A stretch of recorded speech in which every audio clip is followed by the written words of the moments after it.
With the help of Hashem, we are learning Masechtas Chagiga, which will also be the final Masechta in Seder Moed, as we spoke out in the last year of Masechtas Moed Katan. Tosfos brings those who had Moed Katan as the final Masechta of the order of Moed, which at first glance would make more sense, because Moed means the cycle of life. And I know that Moed Katan spoke in the beginning a lot about Chala Moed, but Moed Katan spoke a lot about end of life. So the end of the cycle of life is the siyum of Seder Moed. Our Seder is that Chagiga is going to be the final Masechta of the order of Moed. And interestingly, Chagiga will speak about two topics. The two topics where we don't have that much initial pleasure and fire in, and we have to develop that. Chagiga, first half of Chagiga until Daf Yud Ches speaks about kachim. We're going to be learning about the karbanos that we are obligated to bring when we fulfill the mitzvah of Re'iyah, which means that when we appear in the Beis HaMikdash, as we are obligated to appear 3 times a year, at least, during the 3 regalim, Pesach, Shavuos, and Sukkot, we have to bring with us a korban oilas Re'iyah, as we'll speak out more details. We have to bring with us a korban shalmei Chagiga, and also, if we don't have any other sacrificial meat to eat, if we ran out of the Shalmei Chagiga meat, then we're obligated, because of the Samachta B'Chageka, to bring Shalmei Simcha, as we'll learn details. So we will basically be learning dinim, halachas of kachim, and then from Daf Yud Ches until the end of the Masechta, we're going to be learning about Taharas. Taharas is the order in Talmud Bavli in which there's very little Gemara. And so what's the logic of placing kachim and taharos at the end of Seder Moed? Very easy.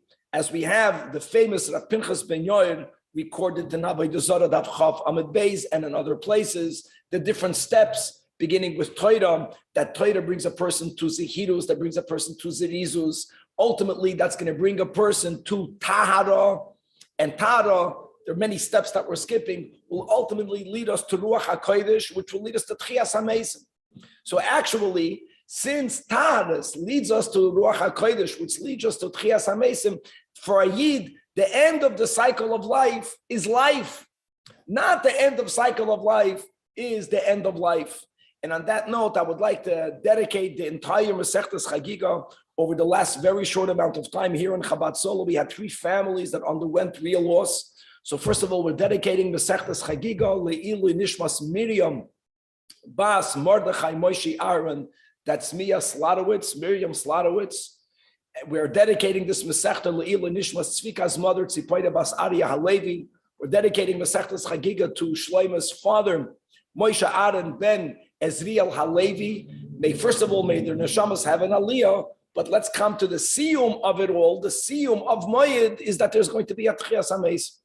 So it's not only Bila Hamavas Lanetzach, as we learned in the last Mishnah, that Veidaran explains that from Mikanu Lahaba, there won't be death, but it's more than that. It is that those that passed away, they will be coming back, and may we witness that now. Amen. Amen. So aside of the intro about the 3 unique sacrifices that the men who are obligated to go to the Beis HaMikdash must bring when they come there, again, the Oilas Re'iyah, the Shalmei Chagiga, and the Shalmei Simcha, as we will speak more pratim.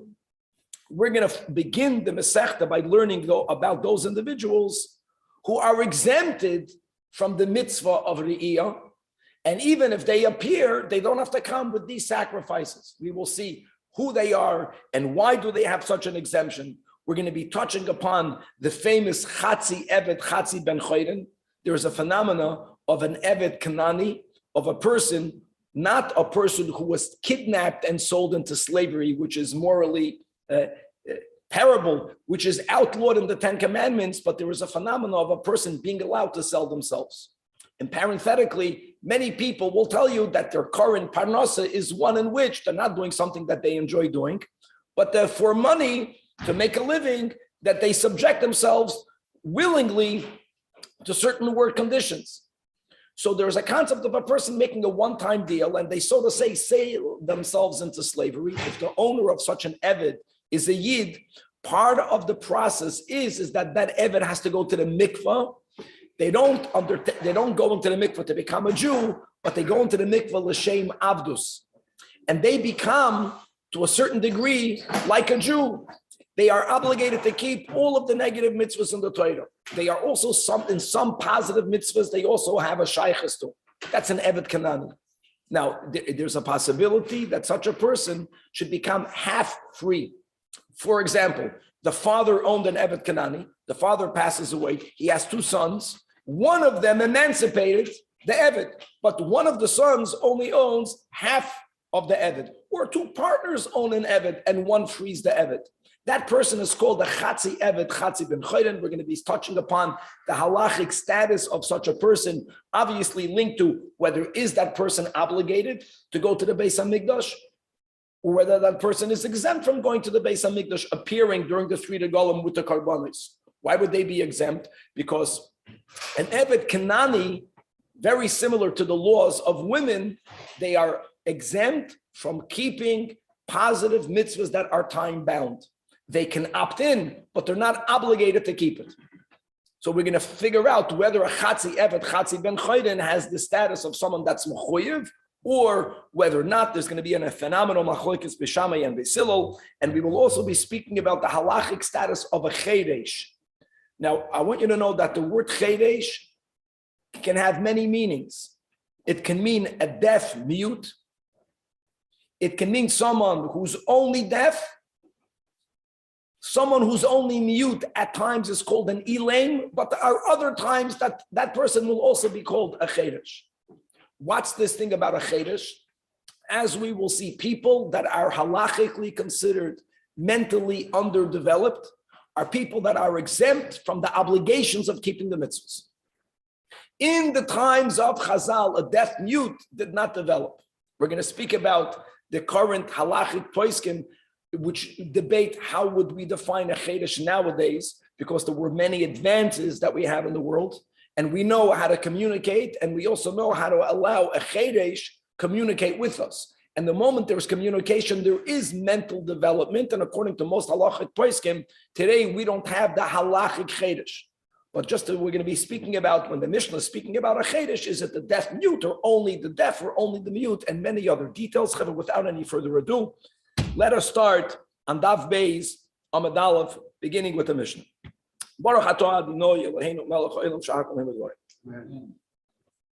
It says the Mishnah, Hakoil Chayovin Bore'iyah. Everyone is obligated in the mitzvah of Re'iyah. Re'iyah literally means to see. Re'iyah means to appear in the Beis HaMikdash 3 times a year, as it says many times in the Chumash. All right? And together with the mitzvah of appearing in the Beis HaMikdash comes along the mitzvah of bringing a korban oila, which is called an oilas re'iyah. It's a sacrifice that's fully burnt on the altar. None of it is eaten, not only by the owner, not even by the kohanim. And also to bring a korban shalmei chagiga. Shalmei chagiga means a korban shlamim. It's a different category of sacrifice. It's offered on the altar. Some of it then is given to the kohanim. Other parts of that sacrifice will be given to its owners, who may eat it anywhere in Yerushalayim for a limited prescribed amount of time. Once that meat runs out, if that meat runs out, and it's going to run out because you can only eat it for 2 days and 1 night, throughout Yom Tov, not Shavuos, which is a 1 day, but Pesach, throughout Sukkot, there is also an obligation, v'samachta b'chagecha, which means beginning with celebrating, rejoicing by eating sacrificial meat on Yom Tov. It doesn't only mean that. It means even when there's no Beis HaMikdash yet, that we're supposed to eat meat and drink wine on Yom Tov. It means that women have to celebrate by their husbands buying for them new garments and jewelry, v'chulei. But the beginning of mitzvah simcha halachically is eating sacrificial meat. So the moment you run out of shalmei chagiga, you have to bring shalmei simcha. These are the 3 general korbanis. We're going to speak a lot about them. When the Mishnah says you're chayiv and re'iyah, Rashi writes, the first Rashi, the mitzvah re'iyah, the mitzvah of appearing, and he quotes a pasuk in Parshas Mishpatim from the many psukim, where it says, right, really, Yeroah Kol zechurcha. This is an obligation only on men because this is a time-bound mitzvah. Many women went up there, but like many other mitzvahs that they're not obligated to keep, but they can opt in. Tosfos, the first Tosfos, has a problem with the superficial understanding of Rashi, which is that the Mishnah is only referring to the mitzvah of appearing in the Beis HaMikdash. Tosfos concludes, I'm going to the middle of the Tosfos, Al Kain Nira l'Rabbeinu Tam, the Masnisan Maida Bikarben Uba Azara. And actually, the Rabbeinu Tam says that's what Rashi means. We're dealing with two mitzvahs that are linked one with the other. There is a mitzvah to appear. The Torah says, you can't appear empty-handed. Actually, there are those who opine that if someone appears in the Beis HaMikdash and they don't bring the sacrifices, they're doing a mitzvah haba ba'aveda. There's a whole discussion whether we actually view it that way or not. Bottom line is that let's approach. The Mishnah is dealing with mitzvahs that are linked, but it's not only one mitzvah. Re'iyah means appearing, herst, and re'iyah means appearing with the karbanos for the mitzvah to be done in a wholesome fashion. Everyone is obligated to appear, aside of the first three are people who are defined halachically as people that are mentally not fully developed. Therefore, they're not obligated to keep the mitzvahs. Who will that be? The first one will be a side of the chedesh, again, the deaf and mute, both challenges. Then was certainly considered the person who's not developed. Shoita means a deranged person. This has to be defined. How do you define a deranged person? It's just to point out one thing, that the definition of a shoita is not consistent throughout Shas. What will be considered a shayta regarding one area of halacha won't necessarily always be the definition of a shayta in other areas of halacha. But at least let's get familiar with the concepts that if a person is considered deranged, mentally not well, they are exempt from the obligations of the Torah and the katan and a minor. A minor is not deranged, but a minor is someone who is, the words are, they're not yet bar das, which is why they're not yet bar or bas mitzvah, which will include that they're not obligated to go up. Now, there's a mitzvah of chinuch that we'll address in a moment. The Riyah includes the Chagiga and the Simcha. Yes, Re'iyah, you're hearing the word oilas Re'iyah. Re'iyah really means to appear. Right. When you have to appear, you have to come with oilas Re'iyah and shalmei Chagiga. There's so many nuances in this. If you remember, we learned in Beit Samachlekes B'Shamei and B'Silol whether you are b'chlal allowed to offer an oila on Yom Tov because no one is eating it. And we paskin that it was brought even on Yom Tov. And certainly the Shalmei Chagiga, who some of the meat is eaten by the Kahanim and by the Baalim, certainly they are brought on Yom Tov. Bottom line is, we're going to approach the Iyah means to appear with both of the sacrifices that you have to appear with in the beginning on the first day of Yom Tov. Okay. I'm sorry, Rabbi. What is it? Tum? What is it? We're not there yet. So tum now, like this. Women, as we have in Kedushin Chavtes, women are exempt from all time-bound positive commandments. Exempt almost always doesn't mean that they can't do it. Actually, they could opt in, and when they opt in, they get the mitzvah. But they're not obligated. So now we have to speak about people whose gender is questioned. So in halacha, we have two genders, male and female. Then we have someone called a tumtum. A tumtum is a person whose genitalia is physically covered with a thick membrane of skin. With the advances of medicine or science as they had then, they were unable to determine what's under that membrane. They didn't know. A tumtum is either a male or a female, but we don't know what that person is. So such a person who has a suffix, whether male or female, they will be included in those who are exempt of appearing. Sometimes you say, if you have a doubt, be machmer. We'll learn in the Gemara all sources why indeed are they exempt. And androgynous is a person who has both the genitalia of a male and of a female. Now here there is a machlokes whether we view them as a third gender or whether we view them as male and female. It's not pure male. They are also exempt. Next, women.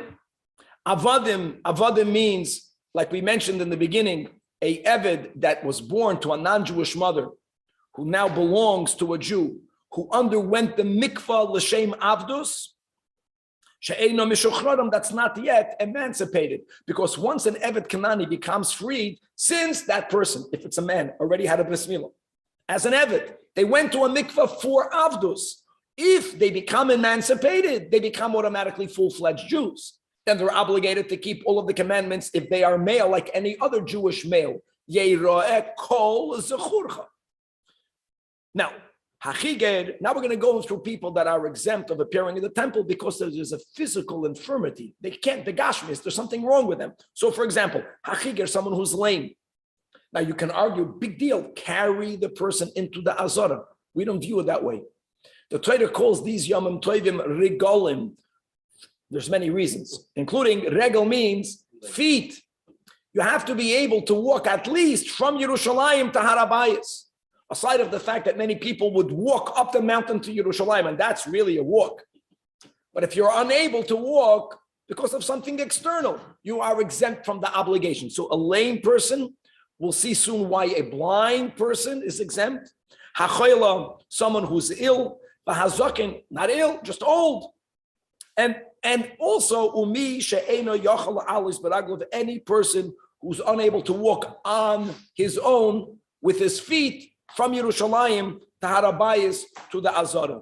You do the famous story of one of the Hasidim of the Alter Rebbe that always would visit the Alter Rebbe for Yom Tov. And by the way, halachically, many are of the opinion that when there isn't yet a third temple, the way we fulfill the mitzvah of Aliyah Saregel, appearing, is going to your Rebbe for Yom Tov.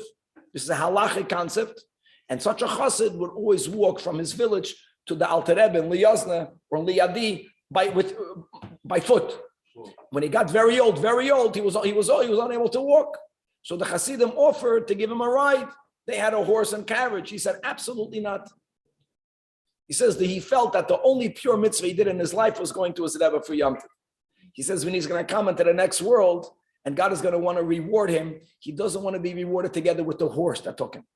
If he has to stand together with a ferd, he doesn't want to stand there at all. In other words, you have to go with your feet. But is Sheino Yachol not subsumed in Chagiga and Tefilla? It's not subsumed, and the Gemara is going to go into questions always like Yadua. What exactly are we talking about? Now, what's a minor? Let me define the challenge of a minor. We all know that minors are not obligated to keep mitzvahs, but there is an obligation of chinuch, which is a huge topic. Upon whom is the obligation of chinuch? Rashi in Chagiga says explicitly the obligation of chinuch is on the father and on the mother. So hold on. Of course, a minor is not obligated. He's not obligated in anything, but there is a chinuch aspect. So the Mishnah clarifies that what's the katan who is exempt in the mitzvah of re'iyah, there isn't even chinuch.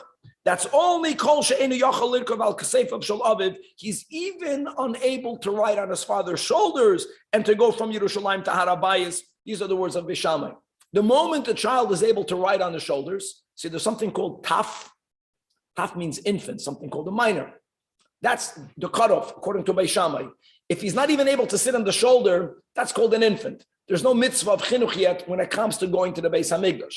Once the child reaches the level that they are able to sit on the father's shoulders, then mitzat chinuch, then there is an obligation to bring him. Beis Hillel has a little bit of an older age. A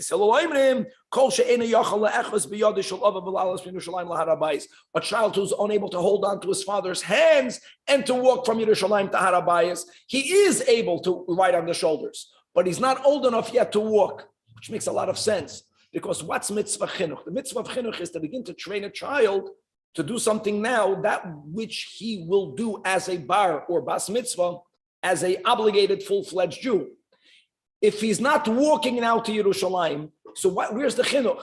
If the mitzvah is to walk with your feet, when you become old, it's not about whether you can ride on someone's shoulders. It's whether you can walk. Says Beis Hillel, if you can't walk yet, who cares if you are already old enough to ride on the shoulders?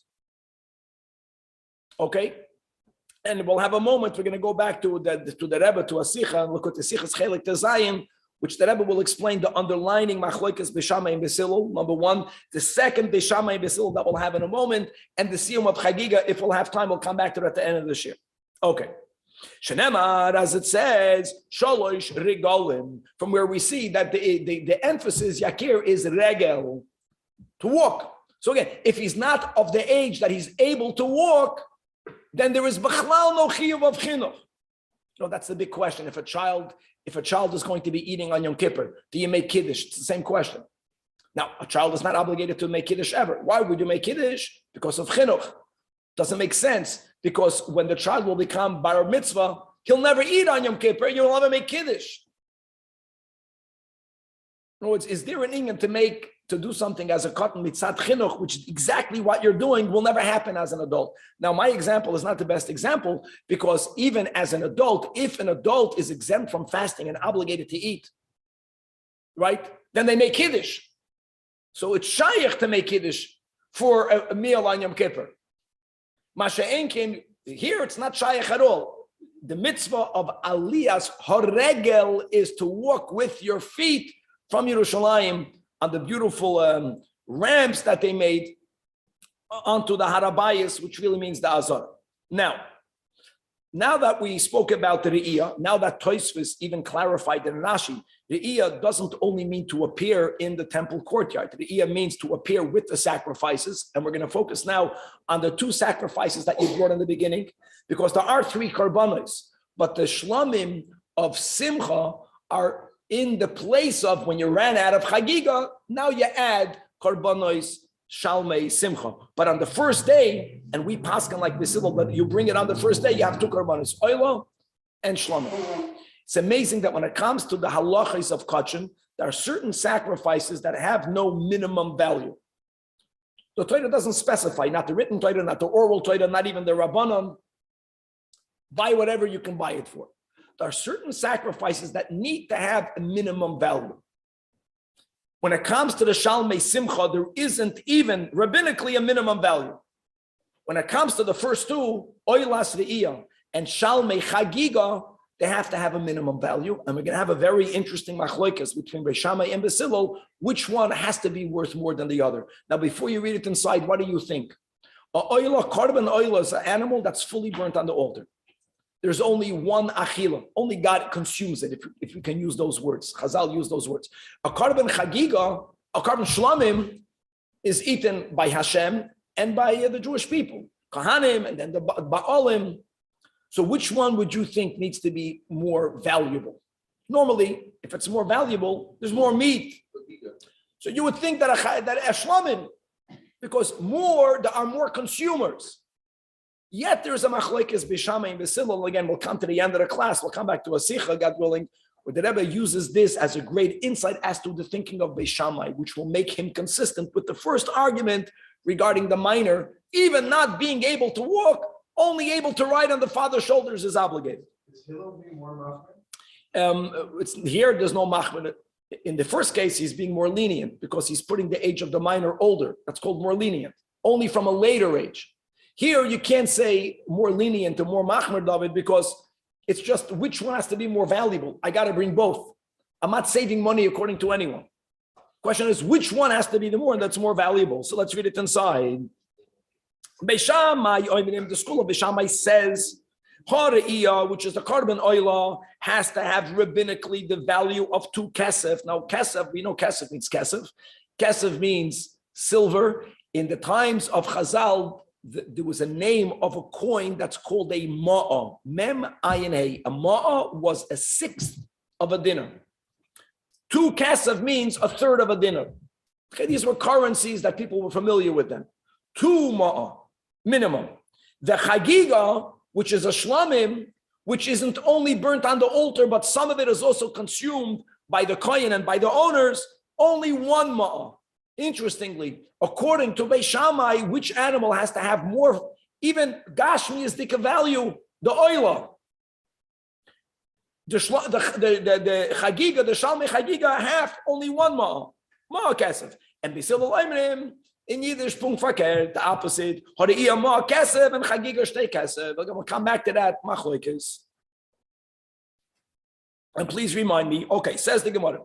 You have to understand that when Rabbeinu HaKadosh, Rabbi Yehuda HaNasi, when he formulated the Mishnah, even though these are words that were used forever, so whenever you open up a topic by using the words HaKoil, all, and then you are including something beyond what you think.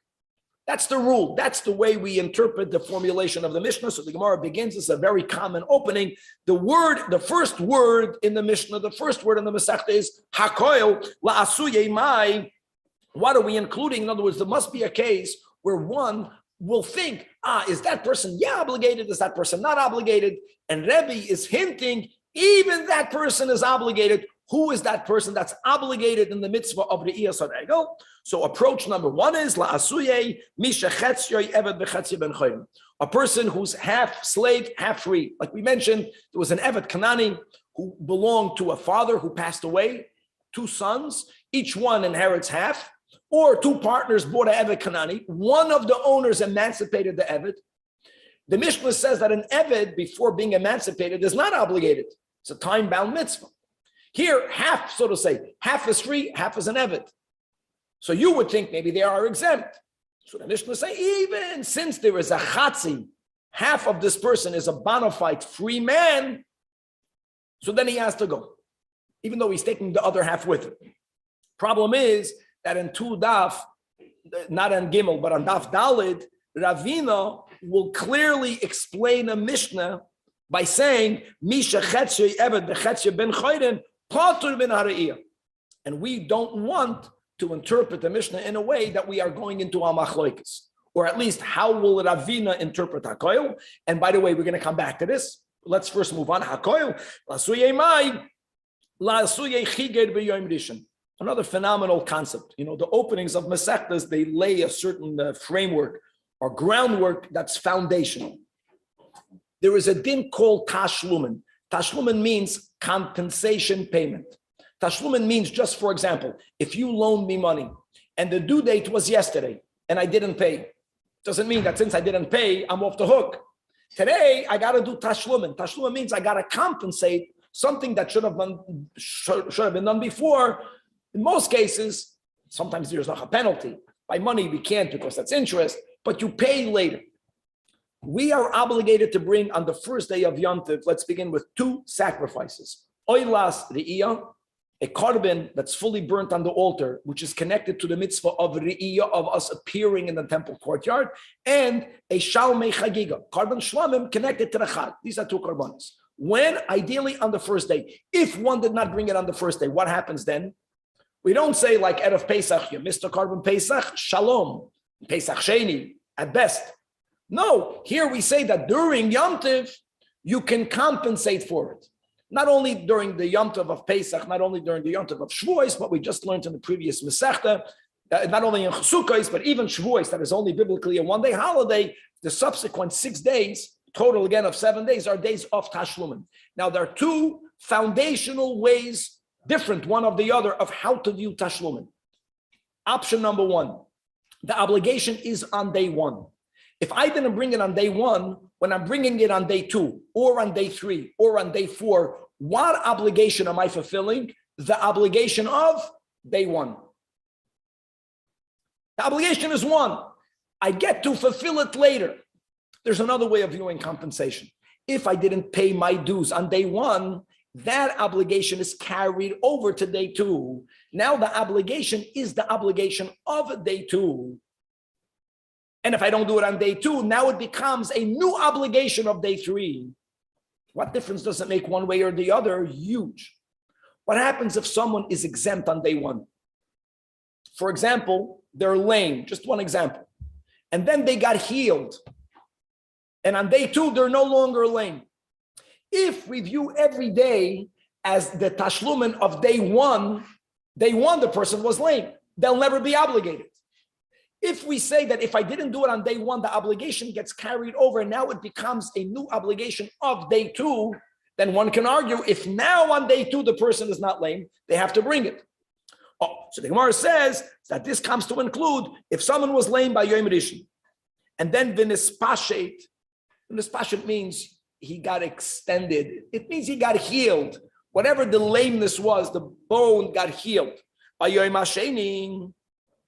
So the Mishnah is telling you this person is obligated to bring on the 2nd day or on the 3rd day, they're obligated to appear with the sacrifices. So the Gemara says, well, that answer only fits according to the opinion that holds Kulan tashlumin zeloze, which is what we explained as option number 2. In other words, each day is a fulfillment of itself. The obligation gets carried over and it becomes a new day 2 obligation, a new day 3 obligation. But according to the one who opines that the way we interpret this concept of paying later, of fulfilling your obligation at a later date, the obligation is only of day number 1. You are given a later date in which to fulfill it, but it's the obligation of day number 1. If a person the person was lame on day number 1. Very similar. What happens if you become bar mitzvah during the same concept? Are you obligated? If every day is like a new obligation, so if you become bar mitzvah on day number 3, now on day number 3, bring your korbanos. If it's all tashlum and addition, you were pre-bar mitzvah before. It's similar. So again, hakoil asu emai. So the Gemara says, the word hakoil is coming to include another case, and that is suma ba'achas me'enav. The Mishnah said explicitly that if someone, God forbid, is blind, the Mishnah said they are exempt, right, of fulfilling the mitzvah of Re'iyah. What happens if someone is blind in one eye? Now, why is B'chal a blind person exempt? We'll get there. We'll get in the Gemara. But let me speak about blind in one eye. Now, listen to these words. The Torah says in Parshas Mishpatim and in other places, Shalosh pa'amim bashana, and whoever knows Chitas or is a Balkaida, the Torah is read Yeira'eh. Yeira'eh is pronounced with a tzedei under the yud, with a kametz under the reish, Yeira'eh. The letters are yud reish aleph hey. They could be read Yir'eh. Yir'eh, Yeira'eh. There are many, the Torah has no vowels. Now, there is what we call the Mesoiris. The Mesoiris means the tradition of how the word should be written letters-wise, not how it should be pronounced, how it should be written. We have the Mesoiris. In every Sefer Torah, you're going to have the letters Yud, Reish, Aleph, Hey. But then there is what we call the Mikra. The Mikra means how God told Moshe, how Moshe taught our grandparents, how our grandparents told us how to pronounce it, how to read it. And it's interesting that there are many teachings in the oral Torah that will expound and juxtapose, in our case, that we want for there to be a match between the pronounced and between the written, even though it's only pronounced Yeira'eh. But we'll explain in a moment what Yira means, what Yeira'eh means. We'll read it inside and we'll see why there is an issue with someone who's blind in one of his eyes. So says the Gemara that if our Mishnah's Hakoil is coming to include someone who's blind in one of his eyes, that they are obligated, then you shall know our Mishnah won't be a unanimous opinion. There'll be those who argue with the Mishnah, which happens, Machlekes Tanoim. Udeloike Haitana, the Tanya. Yochanan ben Dahavoi Oimer, in the name of the great Rabbi Yehuda, that if a person is blind in one of his eyes, actually that person is exempt from the mitzvah of appearing with the sacrifices. Not they have to appear, not they have to bring the sacrifices. Why? Because Shenemar, now the first time the Gemara writes these words, we're going to pronounce it not the way Moshe Rabbeinu told us to pronounce it. Yira is called the Mesoiris. Mesoiris means, I know it means tradition. Mesoiris means the way it's written. The way it's written. It says Yira, but we know from the Mikra that it should be pronounced Yeira'eh. Yeira'eh. Okay, so what does that mean? So here we go. Yira means all kol zechorcha. What's kol zechorcha? All menfold. All men. What does Yira mean? Who knows Lashon HaKodesh? We'll see. Shall see. Shall see who? Shall see God. All men shall see God. What does Yeira'eh mean? All men shall be seen by God. Now, of course, God forbid to attribute physical characteristics to God. God doesn't have physical eyes. But as we learn, especially in Hasidus, that Adam Ha'elyon, that in the world of Atzilus, that there is the partzuf, there is a abstract, ruchniistic form of godliness. And actually, the human physical form is kitsalmenu bidmusenu. So we have two eyes because on a very subtle, ruchniistic level, not God. God has no form, absolute no form, not even a spiritual form. But godliness, elikus, has a certain form from the world of Atzilus down, that we call the 10 spheres. In that Ruchnius dika partzuf of Atzilus, there are two eyes. So the fact that you can read it Yira, but we know to read it Yeira'eh, we're learning something from that. That the us seeing God should be equivalent to God seeing us. Now, when God looks at us, he kaviyachol looks at us with both of his eyes. God is not blind. So there is a Tana that says that if we cannot see God the way God sees us, we are exempt from the obligation. And this is so meaningful, even though we're learning this quickly. The two eyes mean a lot more than we think. And we know this from Hasidus. There is the right eye, there is the left eye, there is the compassionate, tolerant eye, that's the right eye, there is the judgmental eye, and life needs both. Life needs both. Of course, that the right eye should be stronger than the left eye. But people should not think that if you never use the left eye, you'll have a health. That's a person who's blind. Many people are blind in one of their eyes. God has the perfect balance. He knows when to be compassionate, he knows when to be judgmental. And by the way, judgmentalism doesn't mean that God won't be compassionate. After the left, there's rachamim. So says this Tana, kederech shebalirois. Now this statement, according to Rashi, is referring to God. Who appears in the temple? Who appears in the temple? What would you answer? We do. That's not the full answer. You know who else appears in the Beis HaMikdash? God. God commands us that which he himself fulfills. God is commanding us to appear. That's because God appears. Now the next line is in reference to God. Kederech shebalirois, that's the way Rashi interprets, just like God is coming to see who? To see us. God is coming to see us. Kach baleirois, God is coming also to be seen, which was amazing that in the Beis HaMikdash we would experience seeing godliness, but they have to be similar.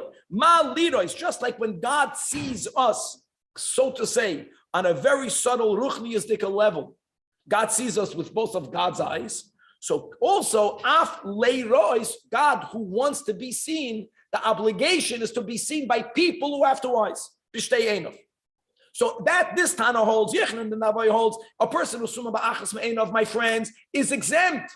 Says our Mishnah, the first line, everyone is obligated, even if you're blind in one eye. Not like Rabbi Yochanan ben Navoy. Now, v'ibo yisema, not to make our Mishnah a machlokas tanoim, really we're going back to the first answer. Lo'olam kedo amri meikara. The hakoil is coming to include chatzi evet, chatzi ben choyden. Now, listen to these words. There is a machlokas between Beis Shammai and Beis Hillel, as we'll read in a moment. What should happen to this person? What's the problem? The problem is that this person who's half free and half slave, financially, there's no problem. One day he works for himself, one day he works for his master. It's easy to resolve the financial challenge, half-half. But this person may not marry anyone. A Jew may never marry, God forbid, a non-Jew. Not even a shivcha that belongs to a Yid. An Evet Kanani cannot marry a Jew. So each half disallows the other half to get married. Living outside of marriage for a man is prohibited. So ultimately, at a later time, Beis Shammai conceded to Beis Hillel conceded to Beis Shammai, not in the beginning, that the master is obligated to free the half that he owns. And by the way, that's not so simple, because if one were to be a half a slave, likelihood is they have no finances, they don't have a bank account. You forcing the master to free them, what about the value? So this person writes an IOU for whatever that's worth. Once Beis Hillel at a later time agreed to Beis Shammai that we force the master to free this person, even prior to the owner freeing, we view the slave as fully freed. Because since halacha obligates something to happen, we can view it as if it already happened. So at a later time, once Beis Hillel agreed to Beis Shammai that this person has to be freed, he will be a full-fledged free person. Even prior to that moment, he's obligated to go to the Beis HaMikdash, because we already view him as a bona fide free person prior to Beis Hillel's consent to Beis Shammai. When Beis Hillel still felt that that person can remain the way they are, that's Daf Daled, that's Ravina. At that point, they're not obligated to go to the Beis HaMikdash because their half Avodim. Let's read it. Kan is not daf base. It's ironic. Kan is on daf dalet. Kan means later. Ravina. The Mishnah Rishayna, prior to Beis Hillel agreeing to Beis Shammai. And indeed, the Beis Hillel holds, as we quoted from Ravina, that whoever is a chetzi evet chetzi ben chayrim is patur min hariyah. But Kan, our Mishnah on daf beis, is Mishnah achroinam, as we'll read right now. Ditnan, misha chetzi evet chetzi ben chayrim. What do you do with this person? Financially, I got a simple resolution.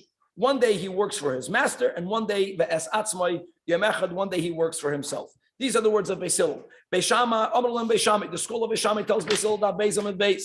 My friends, tikante es rabbi. You remedied. Really, rabbi means the master, but it's a financial remedy. Finances are easy to remedy. You make a compromise. Obviously, not everyone is even willing to make a compromise, but finances are the easiest area in halacha to remedy. But ves atzmai leitikantem. Ves atzmai means, what should that person do? He can't get married. Lisa Shifcha, to marry a woman that's not a full-fledged free Jewish woman, he's not allowed to because he's a chatzi evet. Lisa Bas Chodim, to marry a free Jewish woman, ain't a yachal, you can't because he's a chatzi evet. Now there's so much to speak about, but we don't have time just to bring out Tosfos ask a question. Why not? Why not find a woman who's a chatzi shifcha, chatzi Bas Chodim? And that's a very big thing that has to be resolved. But we don't allow that to happen. So libatul, so he won't get married. Because the whole world was created for us to procreate. Now, someone will tell you that, and they will ask you for a scriptural source. What would you quote? You would quote Genesis. And the Gemara doesn't quote Puravu. The Gemara goes to a pasuk in Yeshaya. Because it says that God didn't create the world for it to remain desolate. Not for that. What for? God wants the whole world to be populated. We are pro. There are 8 billion people. We want for the world to have 16 billion people. We want for the world to have as many people as will be born. That's what God wants. And there's a whole question over here. Why don't we quote the Pru Uravu? I just want to give you from the many insights. There are many mitzvahs that one is unable to keep. Now, how do we view a scenario where you are unable to keep it? So I'll tell you, certain mitzvahs are primarily a mitzvah on the person. I have to do something. And if I'm unable, okay, so then there's no mitzvah. I'm unable. There are many mitzvahs that are result-oriented. Let's go, not action or result-oriented. Prudavu is not result-oriented. Many great tzaddikim, they got married, and they had no children. Many people that we know don't have the halachic prudavu. They don't have a son and a daughter. They can have 20 daughters or 20 sons. They didn't do prudavu. They can have a son and a daughter, but they don't have grandkids with all of the details when you fulfill the obligation. If a person was busied with prudavu, they fulfilled prudavu. In other words, prudavu, the biblical commandment, is not result-oriented. It's action-oriented. As long as you choose to get married. I'll tell you more. If a person is looking to get married and they don't find their shidduch, if they were making an effort in their life to get married, they were fulfilling prudavu. Just like a married couple who were trying to have children. They were oisik beprudavu. This Yeshaya, is not an action-oriented mitzvah. This is a result-oriented mitzvah. We got to have kids. The world has to be populated. Here, claiming that I did my best, but I couldn't, is not going to be an excuse. So this person has a problem. Ella says, you force the master to free him. This person claims, ainly, say that, let him write a IOU. And that is what Beis Shammai held. Now, at some point, so that resolves our Mishnah, even according to Ravina, that says on Daf Dalet correctly, that Beis Hillel at a time held Chatzi Evet, Chatzi ben Chayrin is patur min hariyah. After Beis Hillel agreed to Beis Shammai, that's the concept. Once the master is mechuyev to free that half, we view that person as if he is already fully freed, not regarding marriage, regarding this mitzvah. That's the hakoil. Mishnah says, chutz michedesh shoyte v'katan. So the concluding of today's daf will be clarifying the chedesh. The chedesh means the deaf mute. Says the Gemara that since the Mishnah joins the three together, chedesh, shoita, v'katan. Now we know shoita means someone who's mentally deranged. Katan is someone who's not yet old enough to have a developed intelligence. So chedesh is part of that. The issue with the chedesh, right? Not that they are infirm or blind. What's the issue? We'll see later. But chedesh is because they're not considered halachically people that are fully mentally developed. Katani chedesh the fact that the Mishnah puts them all three together, just like we know clearly that the shoita, the definition of a shoita, the definition of a katan is the lav b'nei. They are people that are not fully mentally competent. Af chedesh, the disqualification or the exemption that's given to the chedesh is because this is a person that's viewed the lav b'nei deyahu. Okay. And v'komash malan, and now that we interpreted that the issue of chedesh is about mental competence, so now the Mishnah, by implication, is consistent with a explicit Mishnah in Masechtas Terumos. Now here we are also using the word chedesh. We said in the intro that the word chedesh could be used even for a person who is deaf. In our Mishnah, chedesh means deaf, mute. So let's read inside the Mishnah and Terumos. Chedesh shedibru chacham b'chol makom, says the Mishnah, whenever the sages say the word chedesh and they don't clarify what type of chedesh, they are specifically speaking about a person who has both challenges, she'enoi shemeya and ve'enoi medaber. And we understand that again. I know that now. Let me just speak out that the Beis Shloima and the Divrei Chaim and the Maharsham, these are the great halachic decisors already from the previous generations. Now we are way more advanced. Even then, we're going back 200 years or less. They already held that in their days, a deaf mute is no longer exempt of the mitzvahs because we figured out how to communicate with them and how to teach them communicate with us. But prior to that, they were outcasts. No one spoke to them. No one communicated with them. If a person never speaks or is never spoken to, they mamish don't develop. We should understand that the more socially engaged the person is, the more they are mentally developed. The more isolated the person is, the less they develop. And if a person is completely isolated, they remain completely handicapped mentally. Okay, so the Mishnah says that chedesh, which is exempt of all of the commandments, is someone that cannot hear and not speak, which means hamadaber ve'enu shemeya, but if he can speak even though he can't hear, or if he can hear even though he can't speak, yes, chayiv. And now you should know, so that which we learned in the Mishnah, by implication over here, because chedesh, shoita, v'katan are grouped together. The Mishnah explicitly in Teruma. That's something that's even further developed in a Braisa. The word Braisa means the works of the Tanoim that were not included in Mishnah. Braisa means outside. They are normally introduced by the Gemara saying Tanina or Tanya or Tanu Rabbanan. And normally Braisas are more elaborate.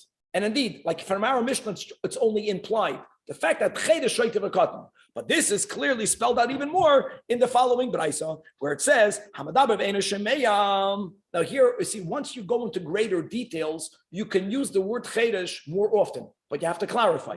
If someone speaks, but they are that's called deaf, right? That's called the chedesh. That could be called a chedesh. Now, again, not always. In details, that's also a chedesh. Shemeya ve'enu medaber. Someone who can hear, but they can't speak. The only infirmity is they are mute. That's in details called a ilaim. And the Braisa says, Zeh v'zeh hareyem kepikchen l'chol devareim. Pikeyach in the similar, or pikchin in the plural means someone who's intelligent in the context, not of IQ, of them being obligated to keep the mitzvahs, both a man and a woman once they reach the age of. Okay. Now, says the Gemara, this is a question more on semantics. Umimai the medaber ve'enu shemeya zeu chedesh, shemeya ve'enu medaber zeu ilaim. Where do we find an allusion in Scripture that we could use the word chedesh even to someone who is able, right, to speak, as long as they can't hear? You can also use the term. From where do we see that the word ilaim is used for someone who can hear, and their only challenge is that they cannot speak? We find that in a pasuk in Tehillim, where it says, "Befedesh, va'ani kechedesh." What does it say? Only loy eshma. Not I'm like a chedesh who cannot hear and speak. Loy eshma. Uche'ileim which is lo yiftach piv. The Iboy is saying that the word elaim is a composite of the words in Aramaic of Kedamri Inchi, ishtakel milule. Ishtakel milule literally means, milul means melila, speech. His speech was taken away. And you think about it, that ishtakel, the word ishtakel, when you want to analyze a word, this is a very important klal. What is the most important letter of a word? The first letter. What's the second most important letter of a word? The last letter, and then comes the in-between, the milui. So look at the word ishtakel. Ishtakel means removed in Aramaic. Miluli means ishtakel begins with an aleph and it ends with a lamed. So you have aleph lamed. The word miluli begins with a mem. That's elaim. What's elaim? Even elaim, aside of the pasuk in Tehillim, it's an abbreviated ishtakel milulei. Now we learned in the Mishnah and Terumas, medaber ve'ena shemeya, or shemeya ve'ena medaber, you're chayv in all the mitzvahs. Whoa, but we got a contradiction. But we learned in a brayso, medaber ve'ena shemeya, shemeya ve'ena medaber, they are exempt from re'iyah. Now re'iyah, which is our topic, is one of the mitzvahs. So how do you reconcile that? And the Gemara says that you should know we have to add in between the line in the Mishnah. Really, you have this super chedesh, can't hear, can't speak. You have this partial chedesh. Both of them have some exemption. The greater the challenge, the greater the exemption. And let's unpackage this. Amar Avina, or the answer is given by Rava that really you have to add, you have to see in between the lines in the Mishnah. So let's go. Now we are repeating the words in the Mishnah, but we're opening up. We're giving it a lot more detail. The Mishnah begins, Hakoil Chayovim B'Re'iyah. The Mishnah is speaking about Re'iyah, and now we're going to add the word Simcha. Now it's very important. Simcha, like we mentioned, really there are three karbanos. Oilas Re'iyah, Shalmei Chagiga, Shalmei Simcha. Oilas Re'iyah, Shalmei Chagiga are karbanos that every male is obligated to bring when they go up. When the meat of the Shalmei Chagiga runs out, because of the fact that it says V'samachta b'chagecha, which includes eating sacrificial meat, then you bring other shlamim, that's called Shalmei Simcha. The Gemara here is not speaking about Chagiga, and I'll quickly quote a Tosfos in a moment. But let's first read inside. We are comparing now, Re'iyah means Oilas Re'iyah, Simcha means Shalmei Simcha, the last one that we mentioned. So really, everyone is obligated to bring Re'iyah. Everyone is obligated to bring Simcha. Let's first speak about, let's say, the minimum type of chedesh. Someone whose infirmity is only that they are deaf. They can speak but not hear. Or, you know what? Chedesh also means shemei ve'ena medaber, which is called an elaim. They have some exemption. But you know what they are exempt of? They are exempt from oilas re'iyah. From oilas, they are exempt from oilas re'iyah. Even the afal pisha potem in re'iyah, they are chayiv and simcha. Tosfos 2 lines before the bottom of the Amud adds that they are also chayiv and chagiga. Now, what did we learn in Amud Aleph, Ariel? You know, there's seeing God, being seen by God. We have to be more godlike. Like we had that question, like if we're blind in one eye, if we're not exactly the way God. But when it comes to rejoicing, I think that's a beautiful moral lesson. The little good that we have, we should rejoice for. Even if there's some infirmity, you can either say, oh my God, I'm not perfect, or great, epis, I can't speak, I can hear. I can't hear, but I can speak. So simcha, you're chayivin. So if a person, let's say, is the minimum chedesh, they have some exemption. They are exempt from the oilas re'iyah. But, right, the first wide line, 4 lines before the bottom of the Amud,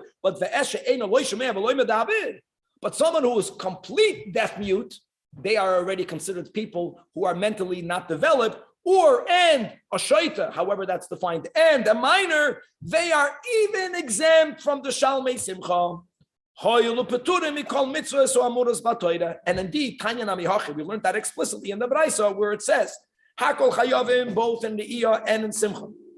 Chutz mechedesh hamadaber ve'ena shemeya, or shemeya ve'ena medaber, that they are exempt from the Iyah.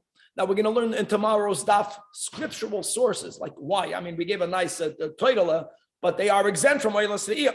And v'afal pisha patur v'na re'iyah, they are daf gimel, they are chayiv b'simcha. But that's because the person is only a minimal chedesh.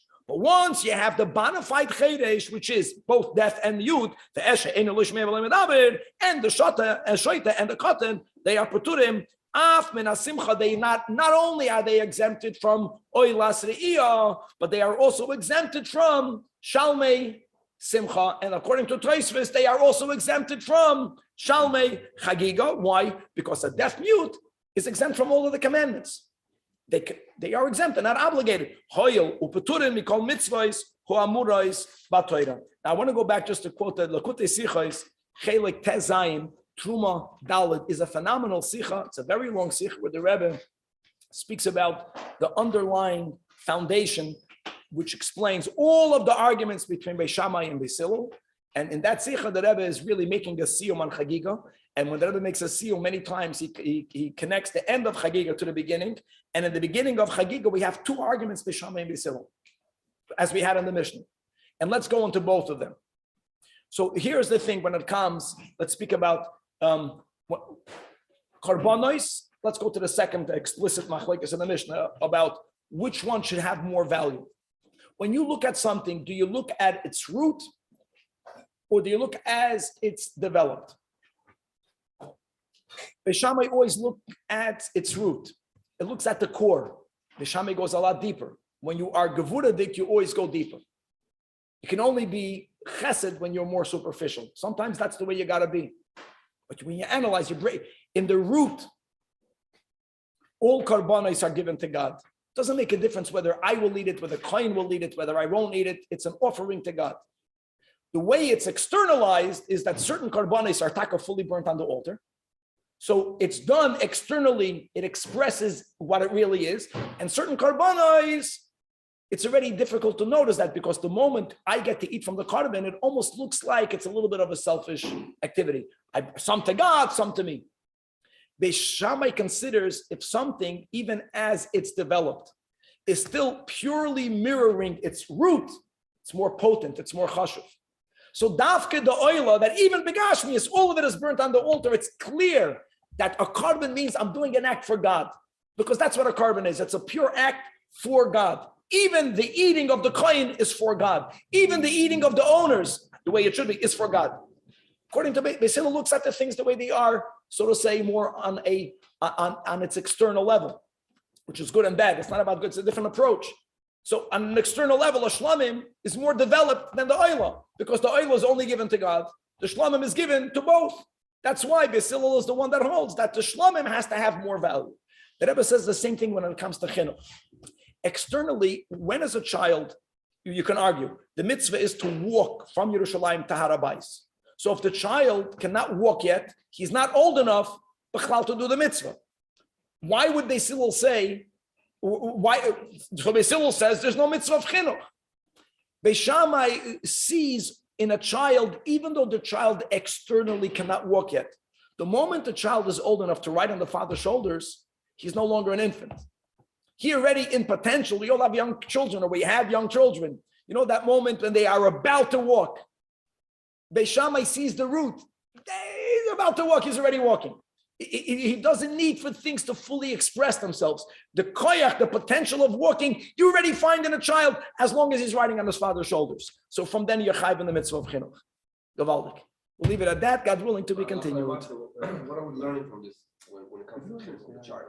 What we learn from this when it comes to the chinuch of the child, we look at the child that when Mashiach will come, that we paskin like Beis Shammai. And I think when it comes especially to chinuch, don't look at what your child is doing. Look at what the child potential is. Now, that's what Beis Shammai does. Rabbi, can you tie this into the menorah?